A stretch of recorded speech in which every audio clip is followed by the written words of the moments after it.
Hey guys, how's it going? Bulldog Tech here with another technical video.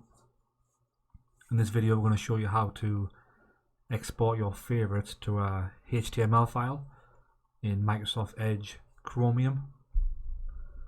Let's jump straight in and open up the browser. So you can see that I've got 4 favorites at the top there. All we need to do is hit the 3 dots to the right hand side, select favorites, then if you select manage favorites, to the bottom left there's a couple options, and the one we want is export favorites. So if you select that, then save it to a location of your choice and give it a name.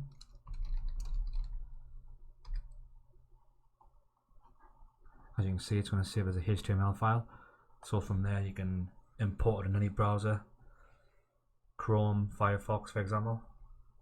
Or if you're moving PCs, if you're backing someone's computer up and they're getting a new PC, you can export the favorites this way and then import them back in. So if I hit save on that, head to the desktop, and there it is there. You can open it up. You can actually browse to the links if you want to. Hey guys, that's it. Thanks for watching. See you in the next video.